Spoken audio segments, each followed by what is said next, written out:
post moving around. There we go. You like one of them palm trees, man. Nah, we'll keep it regular. Yeah.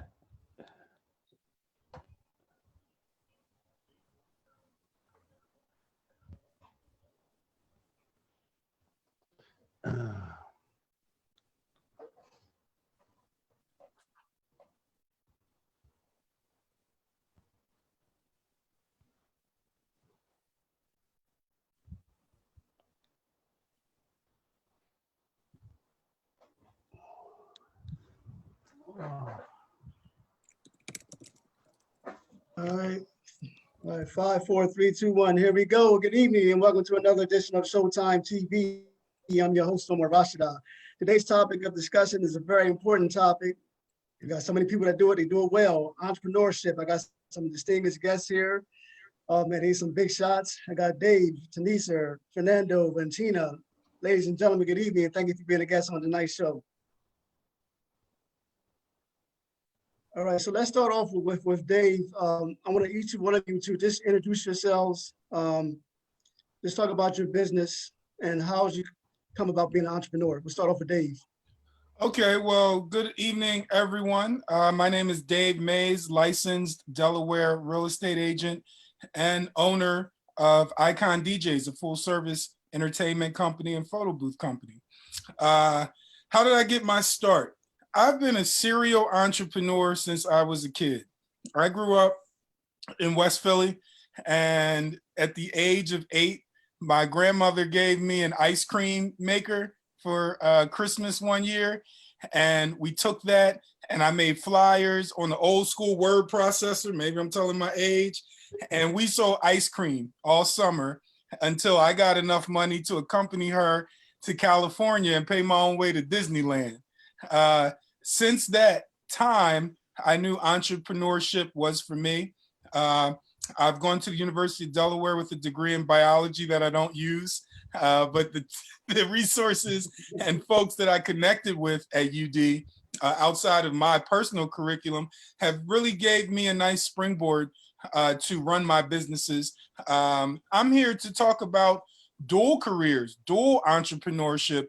A lot of people think that when you're an entrepreneur, you're just going to focus on one industry, one product, one service. That's not always true. I mean, we're coming out of pandemic. Let's be realistic. DJing has been in the tank for a year and a half at the least. And the only thing that kind of saved grace for me was real estate during that time. Now, DJing has come back since then with the opening of and the lease and the reduction of restrictions. But you know, being a serial entrepreneur, if you do it right, it can be a really rewarding aspect. So I'm happy to be here. All right, well, welcome. That's awesome. You know, that's a great point that you made about having more than one business. You know, because I'm just thinking just this one particular type business, but if you got the flexibility and the talent to do more than one, hey, that's what's up. All right, Tanisa, talk about it. You next. All right. So good evening. And first, thank you, Omar, for the opportunity to be on tonight's show with these distinguished guests. Again, my name is Tanisa Priester, and I support nonprofits. My goal is to help nonprofits raise more money to serve more clients. And I do that through my business, Thai Enterprise. Unlike maybe some of the other entrepreneurs, I currently have my W-2, which is my 9-to-5, and then I do the business as a part-time business at this moment with the goal to grow it into a full-time venture. But I think my perspective can definitely add value to those who are looking at growing a business while they maintain their 9-to-5 and how they can do that. For me, I got into entrepreneurship by way of a call, a mentor.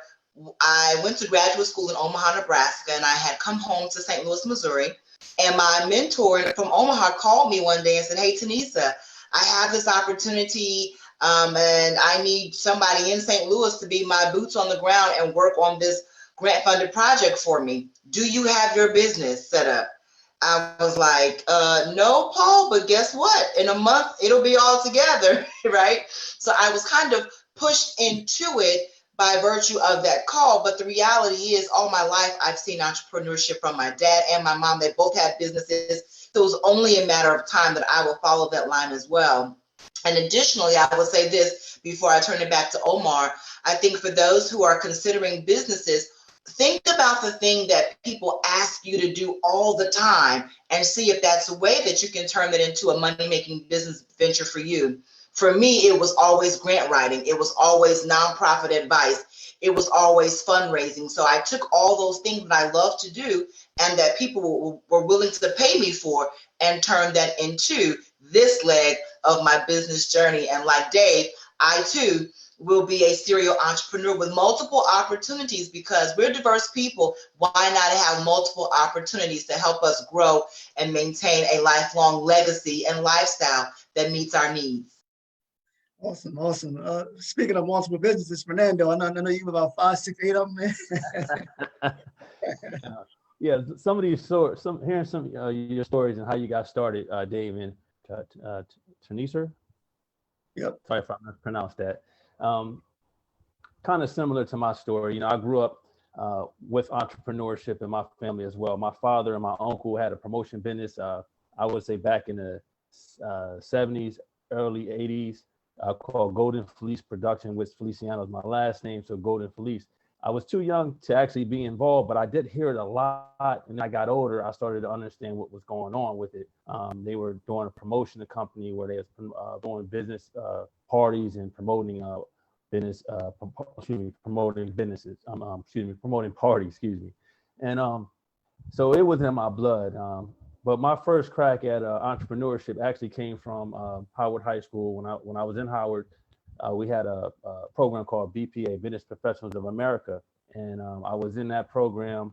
And they were selling candy for fundraising, and they said for those people that fundraise, when you know whoever sells the most candy will have their whole trips paid for, because we would go to different conferences and have the trips paid for because you were the top seller. Well, during my 2 years there, I was the top seller on both occasions. It got to the point where after I did that, people were still asking me for candy around the school. So I wound up doing my own thing. I got me some gum, packs of gum and candy, and then I just started selling it. And that's when it really kind of was like, man, this is good. I was able to pay for lunch. Mom, you don't have to worry about giving me no lunch money. I got it.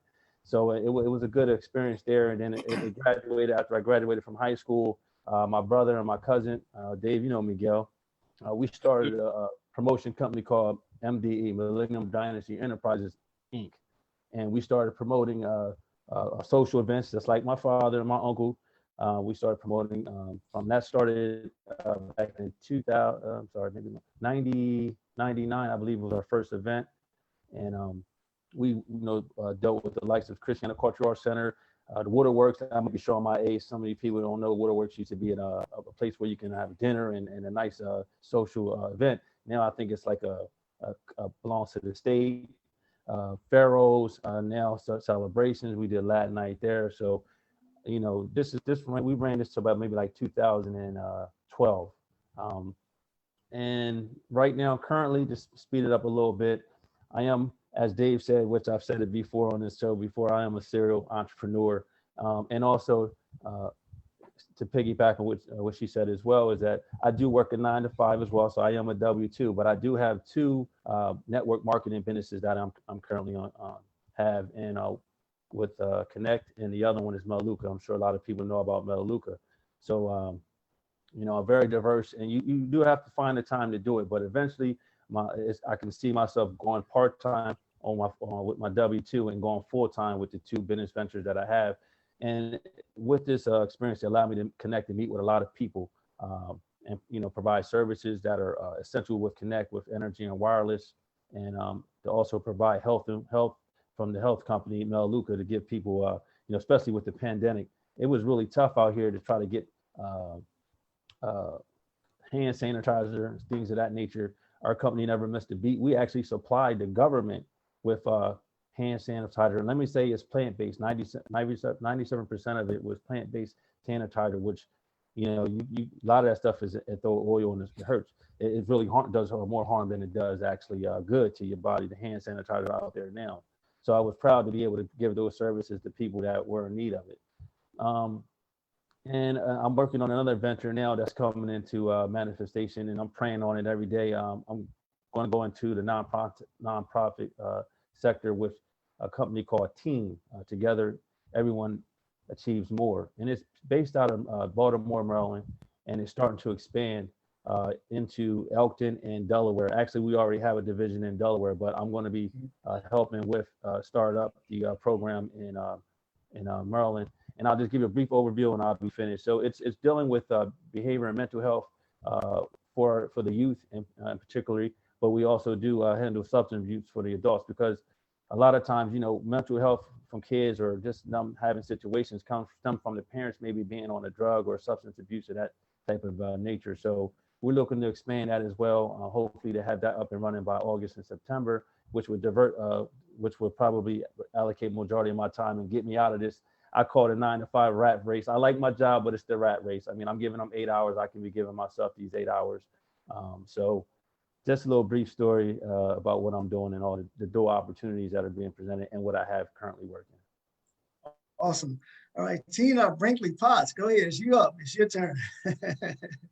Well, thank you for having me. I'm Tina Brinkley Potts, and I'm a business strategist, online marketing trainer, and success coach.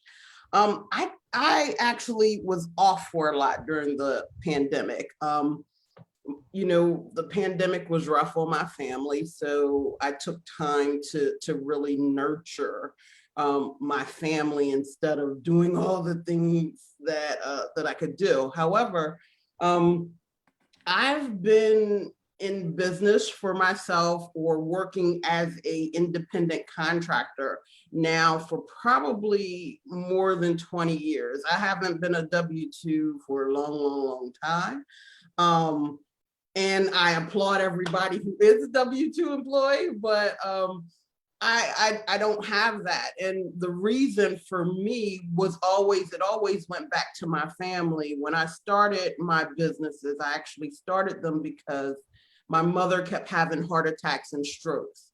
And so you know how it is when you're on a job, but yet you're like, you don't want to have to keep making the choices of, am I taking care of my family or am I going to punch this clock?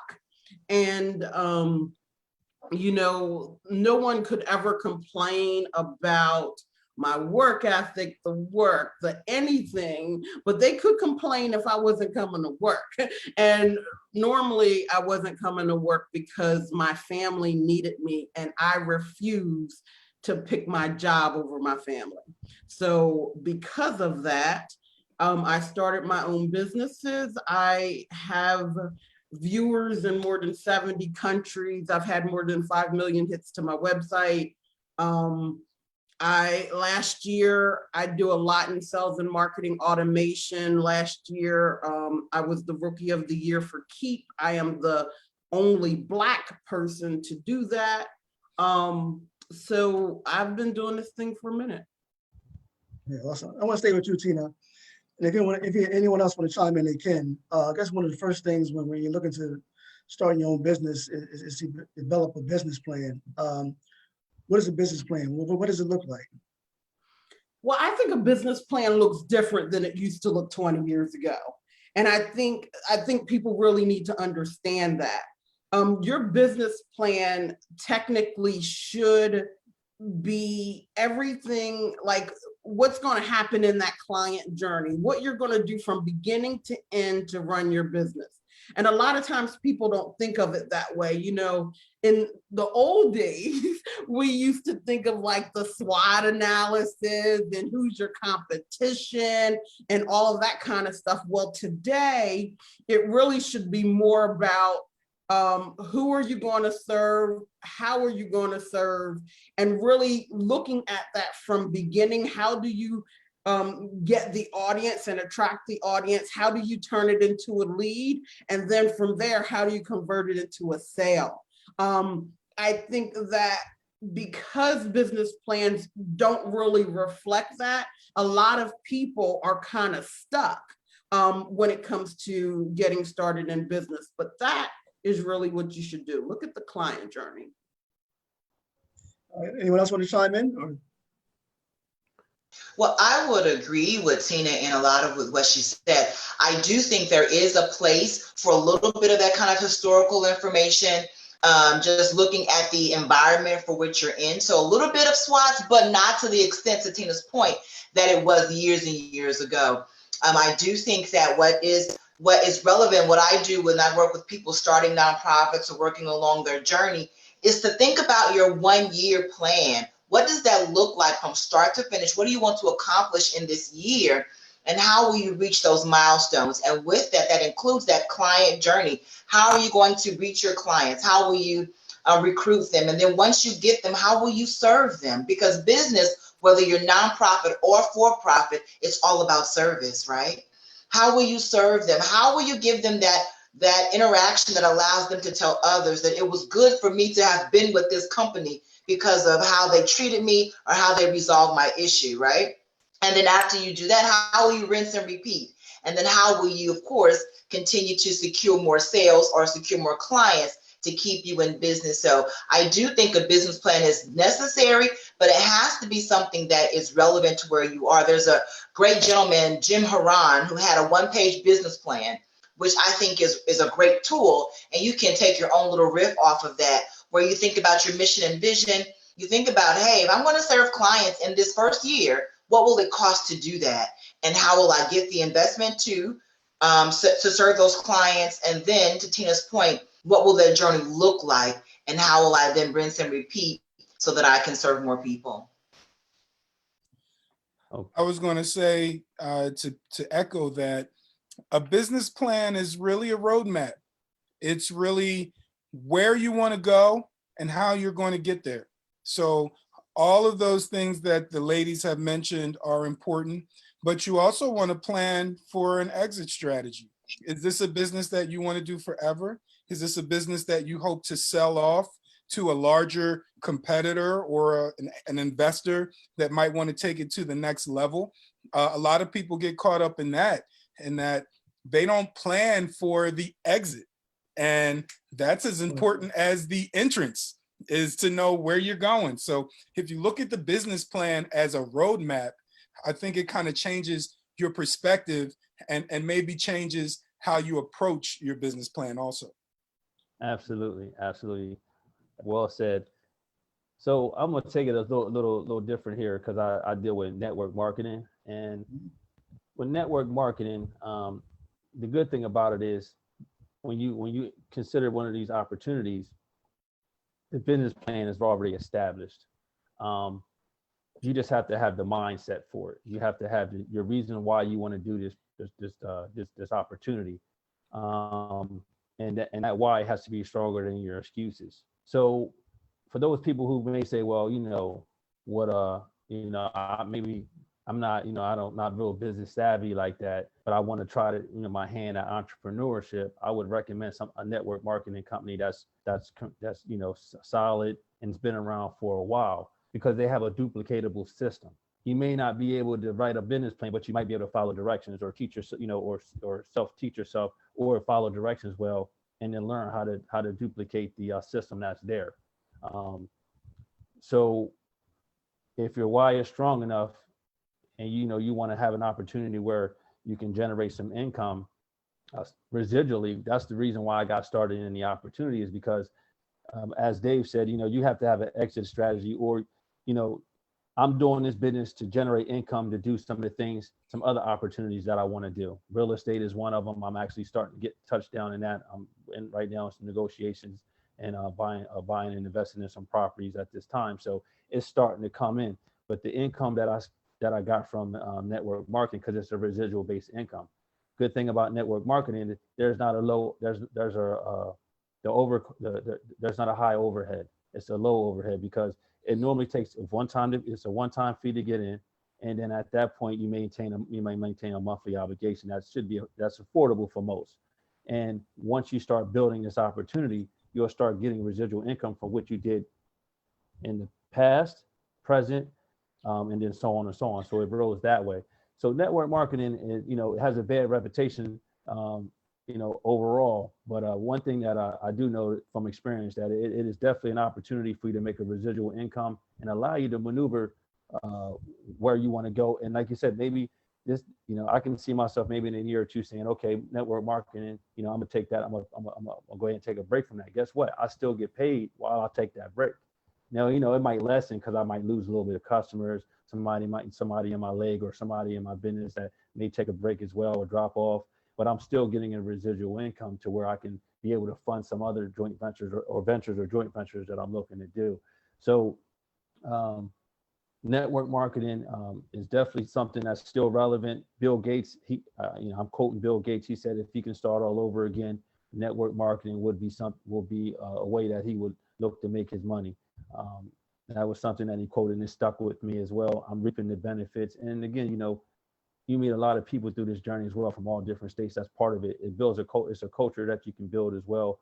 When I go out to to the conventions and things like that, I meet so many people from different locations, take information, and we build, and stay in touch with each other. I got a guy that we share the same last name. He's out in Harrisburg, Pennsylvania. We're not related, but I met him at the conference. We still stay in touch. We build with each other and we do things that way. So for those people that really don't have how can I get started in a business, and I don't have a lot of information and knowledge. If you can follow a duplicatable system, and you have the desire and will to do it, you can be successful.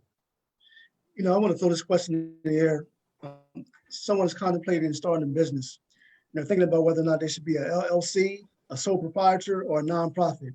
How will he or she go about deciding what's best for their business? Anybody can tackle that.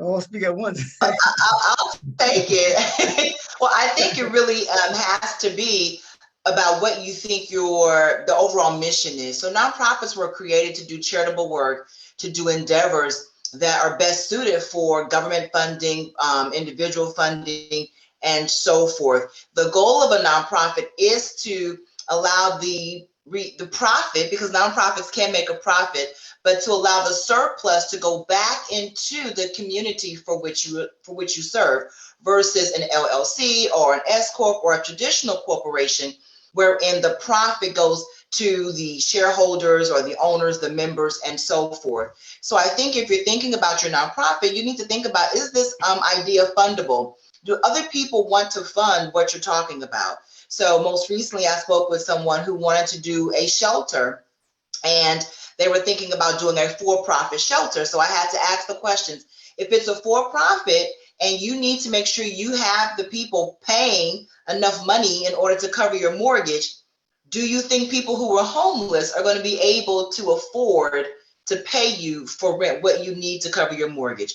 Will they be able to pay what you would need in order to provide you with the monies necessary to market your business and so forth? And the answer, of course, was no, because these are people who are definitely in need. So in that example, there are foundations and other sources established to meet that need. So a nonprofit is probably the better area. So I definitely think about, is your area fundable from the government or other sources? Is it a charitable need? Are you meeting a community need that draws your target audience as well as funding sources? And is it allowable through the IRS standards for tax exemption? So those would be three things I would encourage people to consider before they move forward with nonprofit versus for-profit. I think what I would, Go ahead, Tina, go ahead. Oh, I was going to say, I think what I would add to that would be consider where your funding is going to come from, exactly as she said, but then also consider how you want to be taxed. I can tell you, I know a lot of people who form LLCs and they do not understand how they're going to be taxed with an LLC. So for instance, if you form an LLC and you are a sole proprietor or you're doing it under a partnership, the difference between a passive income versus a non-passive, like paying self-employment taxes, like understand how you're going to be taxed before you make a decision. most people make decisions on their business structure based on what they heard other people say.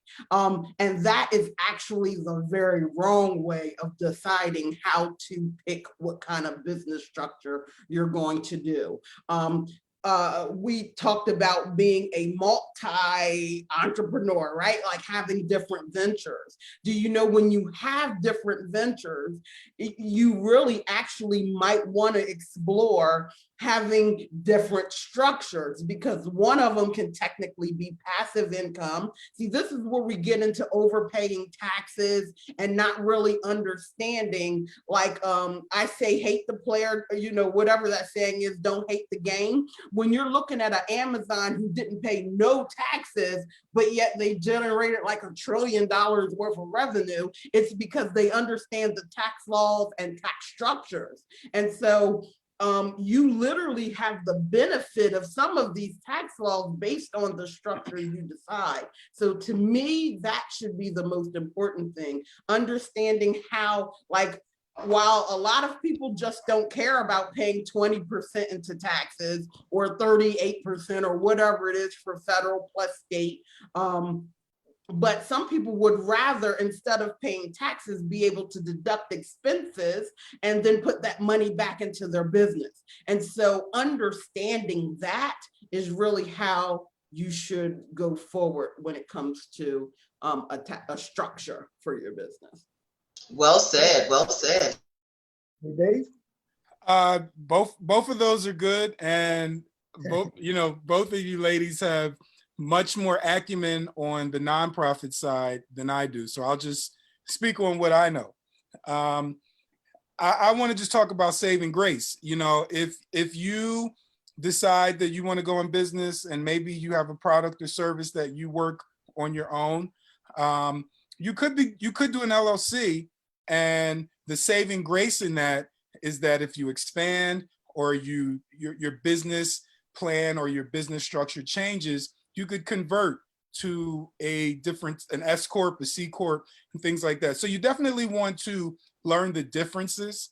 But, you know, an LLC gives you a little bit more flexibility than some of the other entities that are available. And one thing I want to talk about, we're in Delaware. I'm not sure how many states have adopted this now, but Delaware, last time I checked, was one of the only states that allows for a series LLC. If no one's heard of that, a series LLC, you have a company, you can have up to 99 other companies in series. So you have your company here, you may have another company, another company, another company. They are unrelated. You do not commingle your money. You have separate business plans, separate banking accounts, separate everything, but your formation fees and annual corporate fees with the state are, if you keep that one company, up to date, then those others are there too. So if you're someone who likes to try different industries or different companies and ideas, a series LLC may work for you in that it gives you a little less exposure to, you know, money and expenses versus setting up each company and paying those formation and corporate taxes from the beginning. So every year, you know, I have a DJ company. I'm DJ Amaze, but I also have a general DJ company. I have DJs who work under me. Well, I fly internationally to DJ. So I don't want to use my regular DJ company for the things that I'm doing personally that really have nothing to do with my DJ company that encompasses, you know, my employees. So that company is in series with my general DJ company, so that I'm not paying two formation or two fees every year on a company. I'm just paying for the one, but I can conduct business and be well within my rights of the law. That's just an example. But the idea is just that either way, you have to educate yourself. There's lots of resources out there. You can go to sba.gov. You can get a mentor there. You know, you can talk to a lot of folks and find out what might be the best structure for you and why. And if I can just pinpoint something that Dave mentioned, Delaware has been notoriously known for its lucrative business structures and how it's really been a business friendly kind of state. And for those who are watching this who may not live in Delaware, the beauty of this, and I'm sure this is with other states too, is that you can choose to register your business in Delaware. And if you don't live here, you can have a registered agent that is the person that is accountable for you in this state so that you can take advantage of these kinds of benefits. So as Dave mentioned and as Tina mentioned, it's always all about the knowledge. The more you know, the better you are to equip yourself for success. Like Tina's talking about these tax breaks and all these kinds of things. It's because someone knew to ask the right questions or knew who to connect with in order to get what they needed to position themselves in the best way. Yeah, and that's correct. Everything everybody talked about was right on point. Delaware is known as the banking capital of the United States, and the reason why is because, as you mentioned, the breaks in the registration.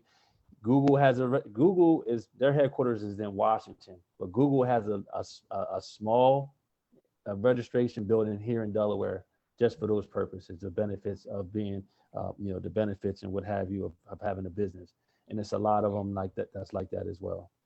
You know, Tina, I want to start off with Tina. If anyone else want to chime in, there are those. Let me get a scenario. John Doe wants to start a business. He needs $10,000. Doesn't have good credit, to get a loan. So, I mean, what resources out there for those who want to start a business that may need some financial assistance in, starting a business? Wow. So he has $10,000, wants to start a business, and his credit is shot. Well, the first thing I'm going to say is learn how to sell. Most business owners go out of business not because of funding, what they think is the problem. It really is because they don't know how to sell, because a lot of them will still get funding and never really return revenue. So the business will, like, the funding is just a temporary relief from an inherent problem. So I would say learn how to sell whatever your product or service is, and learn how to sell it in your sleep. That would be the first thing that I would do.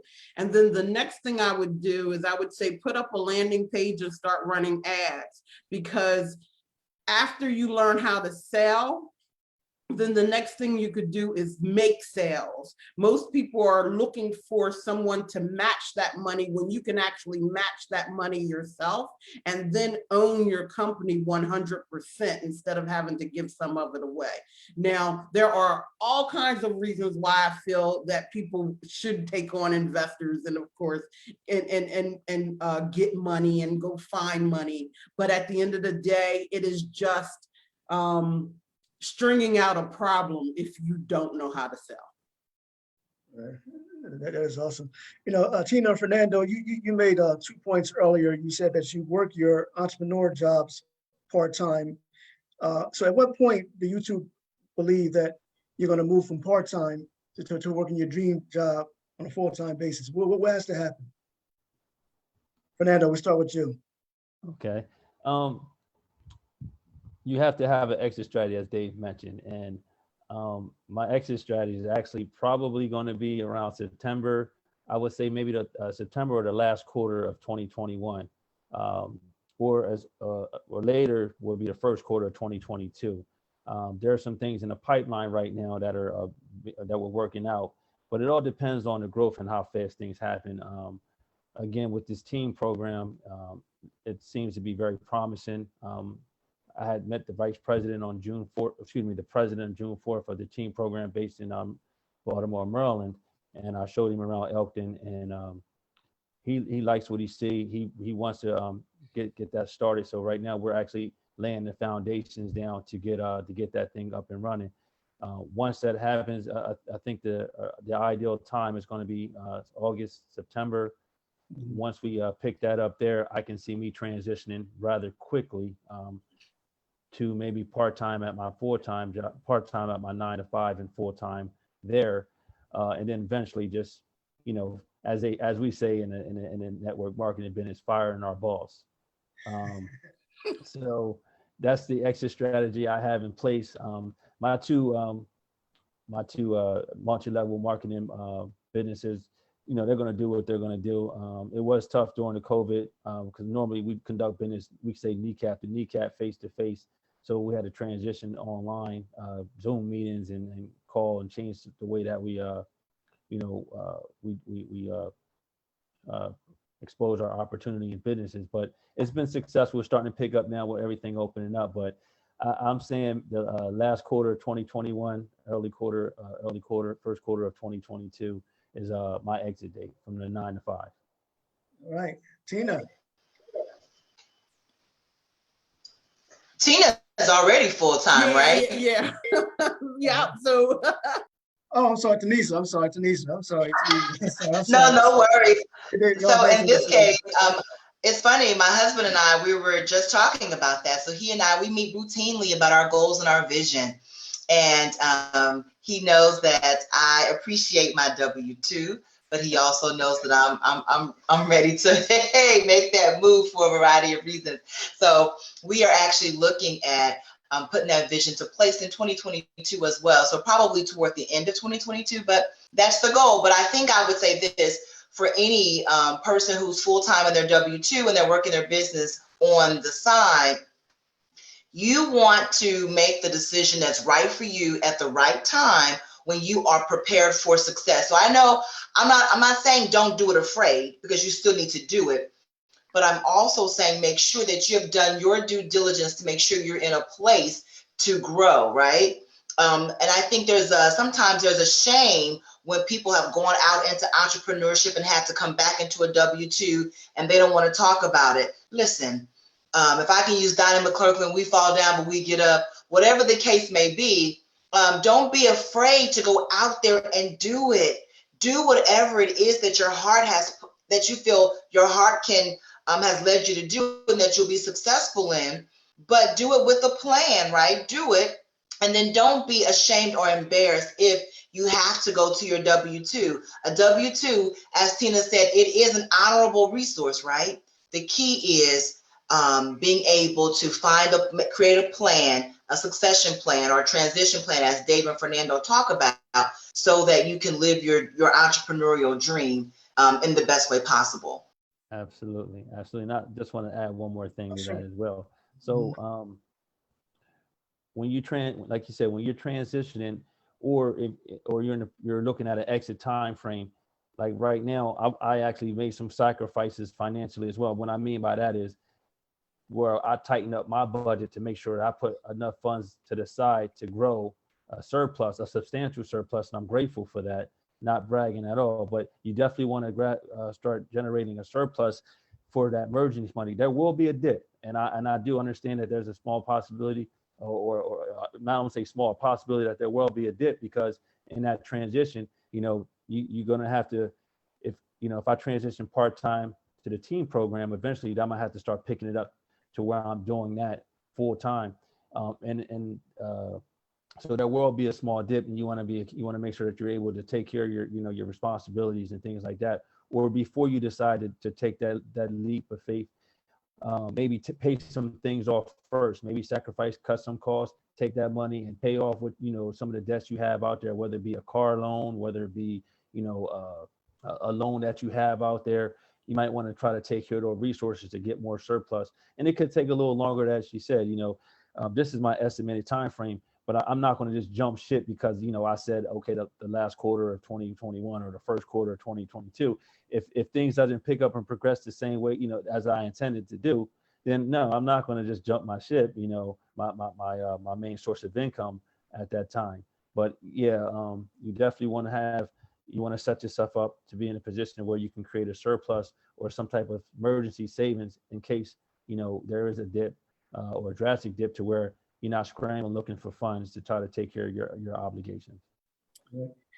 And Omar, could I say something? Oh, sure. I believe that full-time versus part-time is a mindset. You can work full-time for 10 hours a week. You can work part-time for 40 hours a week if you're not engaged, to your job. So everything I do is full-time. Every entrepreneurial endeavor I take on is full-time. And I make myself busy throughout the day with tasks to make it a full-time job when it's not. Kind of echoing what Fernando said, real estate, we know realtors have to season. People have to trust you. You have to get your name and your face out there. I don't know too many realtors that just hit the ground running, you know? So there's no realtor who starts full-time unless you're getting sent business from some golden egg. But we look at realtors as full-time, as a full-time career, and it is. Some people just don't do it full-time, and it could be the same for any industry. So I think a lot of entrepreneurs, a lot of folks thinking about it, you can have a full-time job that in your head is part-time, but takes up a lot of hours, and you can have a full-time career in entrepreneurship that takes part-time hours. It's really up to your perspective and how you set up your business. I want Yeah, I to want to stay. Oh, go ahead, Tina. Go I ahead. just wanted to add one thing, even though I don't have a W-2 anymore, like, because I coach on how to exit your job. So there was something Fernando said that I really want to explore a little bit. I want to explore a lot of those hidden things that you get that you might forget, right? Like, I teach people about their effective pay rate. So like, if you don't want your standard of living to go down when you leave your job to become an entrepreneur, then make sure you understand all of the things that are coming with your job. Sometimes you're only looking at that salary, but what if they're paying health insurance? What if they're contributing to a 401k? What if they're doing all of that? So you want to take all of that in consideration so you know how much money you need to bring in so that you don't dip your standard of living. As Tanisa said, like, you know, don't be afraid or ashamed if you have to go back to a W-2 in order to do some things. I know some people who work for an airline just so that they can fly for free. They will go and work one day a month, a week, or whatever so that they can get that flight. I also know some people who work a job just so that they can get the benefits, so that they can have the health insurance and everything and don't have to take that cost on as an entrepreneur. So really understand what you're losing, because it is more than just your hourly wage most of the time, so that your standard of living doesn't dip when you become an entrepreneur. And Omar, could I just say this, if I could? I think what Tina hit on, if I could just tag on this, is something I think we could explore, and I don't have to talk about it, somebody else probably could, but what I heard Tina mention was strategy, and then earlier I heard Dave talk about mindset, and I think it's the marriage of strategy and mindset along with your passion, or having your why being bigger than your excuses, right?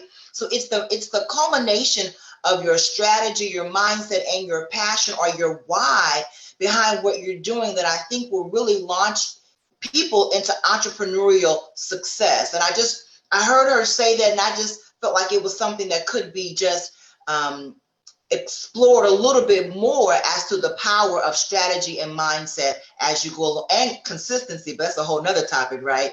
As you go into your your for-profit, your entrepreneurial journey.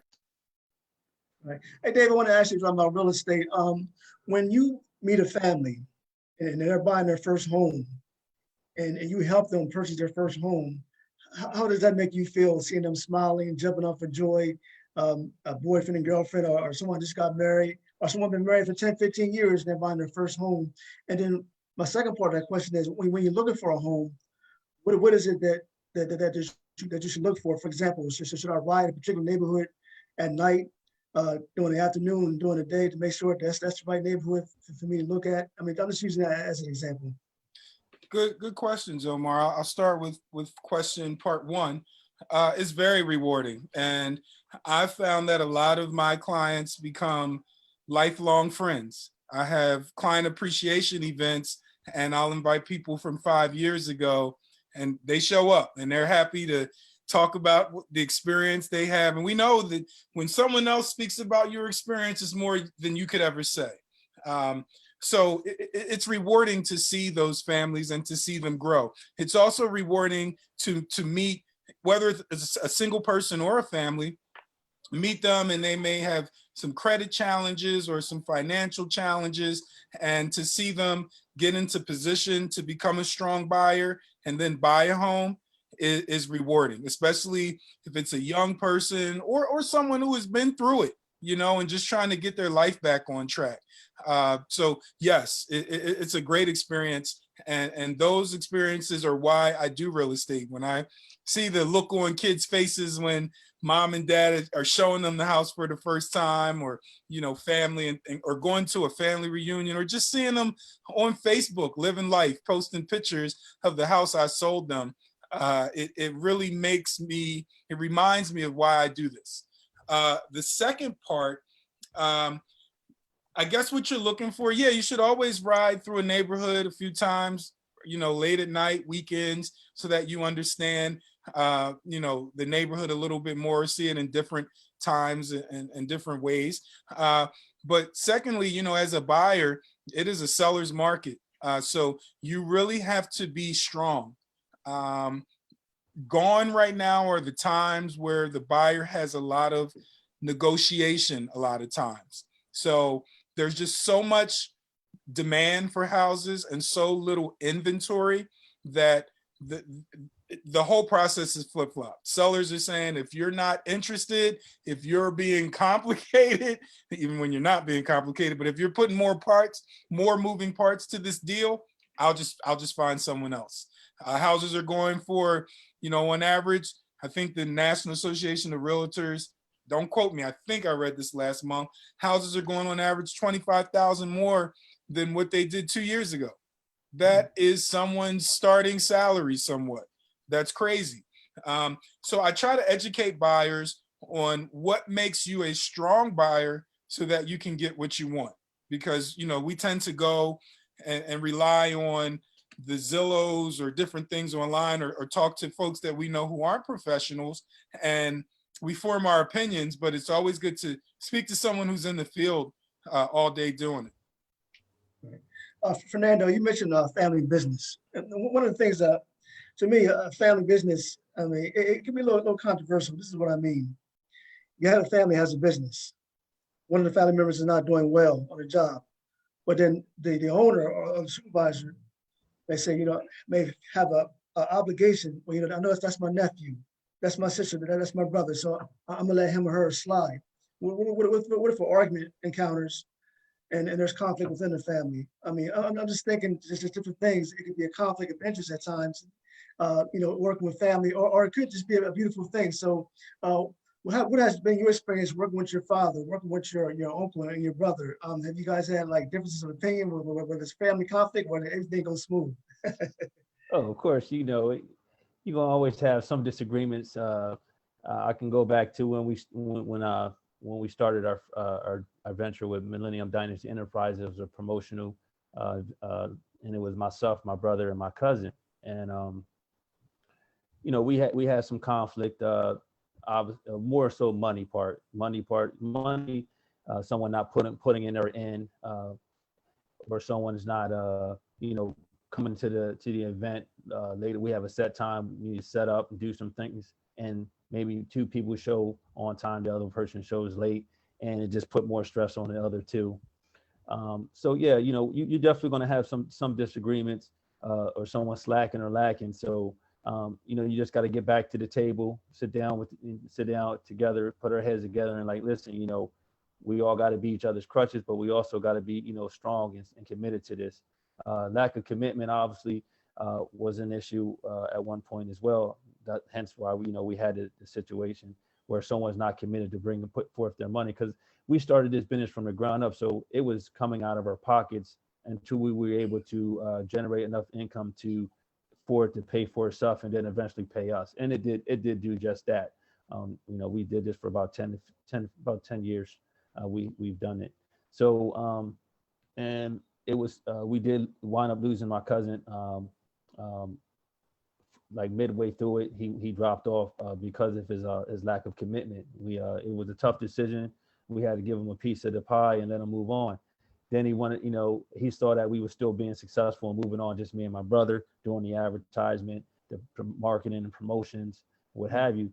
Then he wanted to get back on. We sat back and talked to him. He reinvested into it, and he actually showed the commitment that we needed to do, that he needed to do to stay back in it. And eventually, we wound up kind of letting it dissolve after some of the locations started to slow down.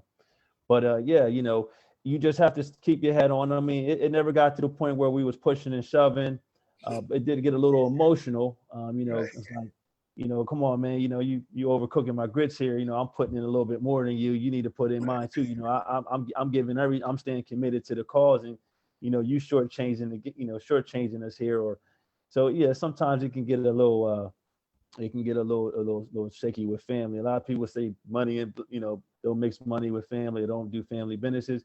You hear that a lot, and there is some truth to that. And there's also some committed people, family members who stay committed and keep that bond tight, and do what they need to do within the business.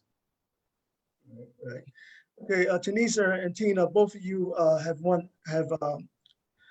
done educational workshops, seminars on your particular practices. So I want to start off with Tina, then Tanisa.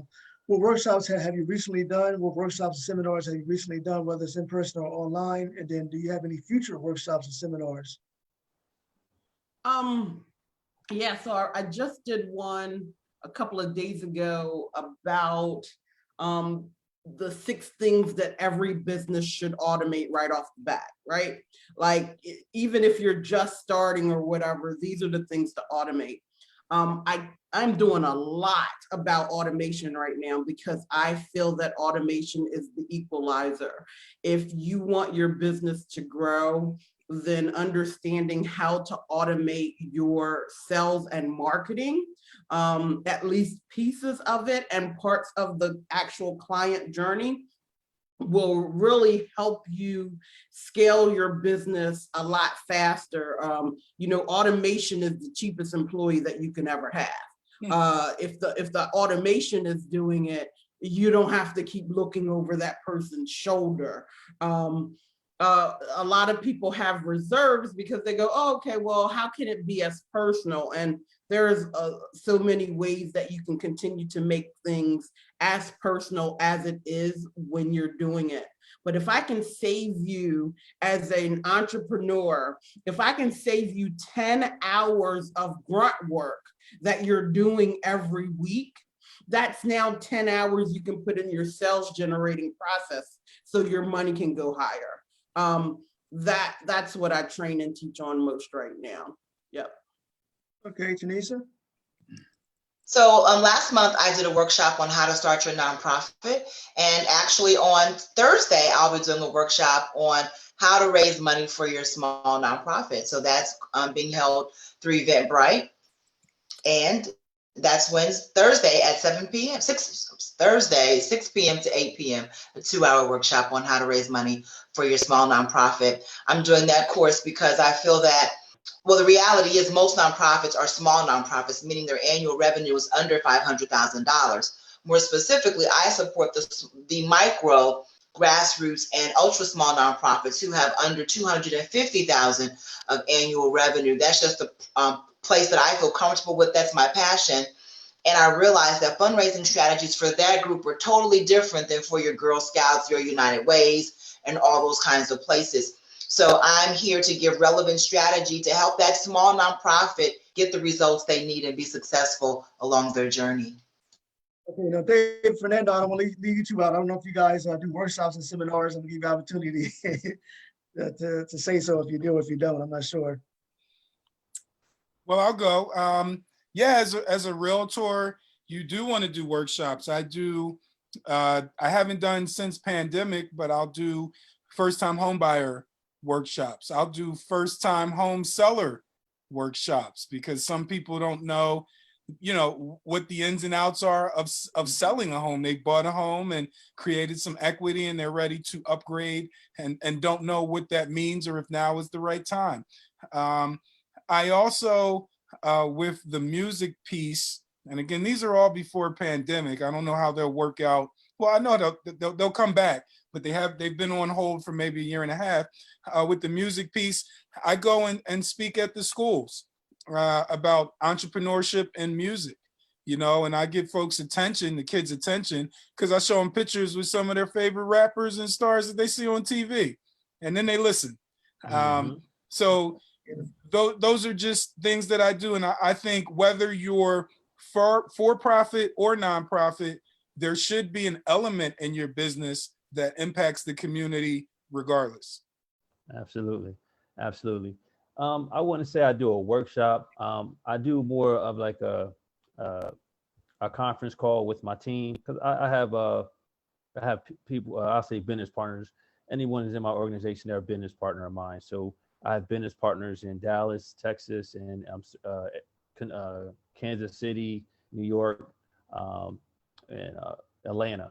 So, you know, what I do is I'll call a meeting or a call on free conference call or a Zoom meeting, and we just talk about certain things, making sure everyone's on point, following the duplicatable systems. We celebrate those people who got promoted. We also celebrate those people who got maybe a customer or their first customer, things of that nature. So I'm more I have to be a leader, and for those people that are in my organization, and also be readily available at all times. So I get calls at 12 o'clock sometime. Hey, I got this person on the line. I'm wiping the cold out my eyes. Let's do it. So it's it's a good feeling to help other people and help remind them of their whys and why they're doing this and keep building it. And some people are more receptive to it. They're good with it. And then you have some people who stay on and fall off for a little while or come back.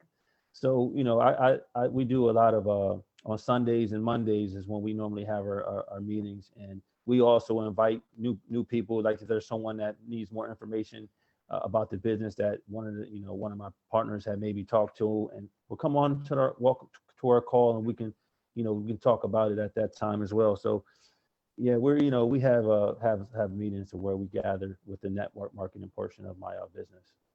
Okay, so before we close out, I'm gonna let all of you give an opportunity to display your business, say what your business are, what your hours of operation, how can people contact you. But my last question, Tina, is you touched on this a little bit earlier, but just give us more reasons as to why some businesses out there fail or don't make it. You're on mute. I was getting ready to start talking, and I realized I was on mute. The biggest reason most people fail is they say it's because they're underfunded, but truthfully it's because they don't know how to be creative enough to get the funds in their business that they deserve. And that really goes from poor planning and from lack of confidence. And that's why I always start with learn to sell. You should love screaming about your business from the rooftops. You should love to talk about it even if nobody is going to click a like or comment or any of that nonsense.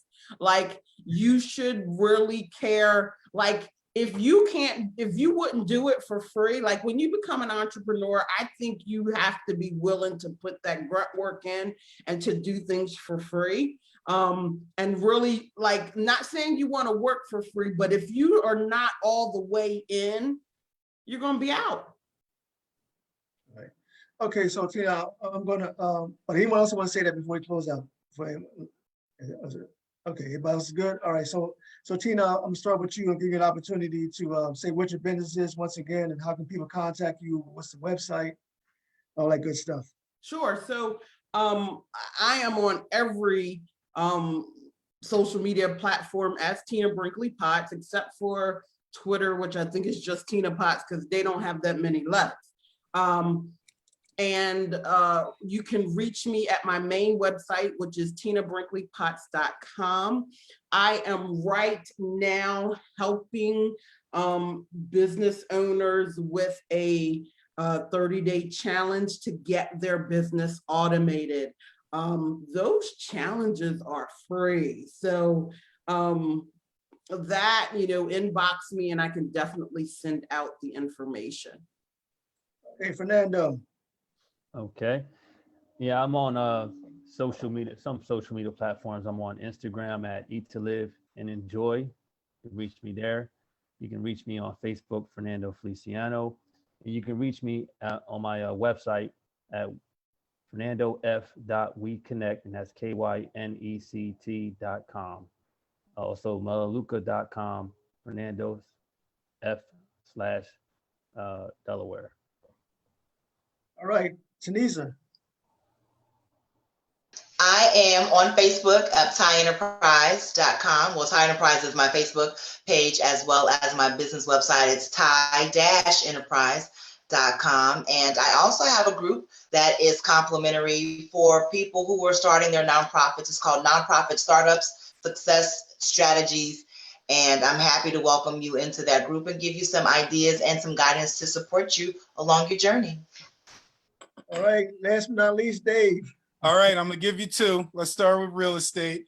All Dave Mays, EXP Realty. You can access my website at davemays.exprealty.com. You can reach me on social media. Dave Mays Realtor is Facebook, Instagram, all of that. I have a lot of fun. Like Tina was saying, I have a lot of fun and I get creative with my content. I think if you go there, you'll see 2 weeks ago, I was doing an open house and I threw on some Motown and I said, hey, dance party, and just, it got a lot of likes for no reason. I did absolutely nothing. It had nothing to do with real estate, but those are the things that make it fun and shows that you care, that you make it fun for your clients. So that's real estate. As far as DJing, icondjs.com is my general website. We provide photo booth, lighting, DJ hosting for weddings, proms, you name it. Everything is at Icon DJs, at ICON DJS. And I mentioned that I have a ancillary that is just me. If you want to book me personally, you can go to djamaze.com. It's all on the back end. That website and my Icon site are actually the same, but it looks forward facing a little different for the client. So that way I can see who they're trying to reach. So please, Dave Mays Realtor is social media, Icon DJs on social media, and DJ Amaze on social media. On that note, I thank each and every one of you for coming on tonight, being my guest. I mean, it was an awesome show. Thank you. We got to do this again. Yes, thank you. Thank you. All right, Good so job, everybody, Omar. all right. Thank you. Please like, subscribe, and All right. share. All right, take care, everybody. God bless. Have a Take safe care. week. God bless. Take Take care. Thank you so much. Good night. Night. Take care, y'all.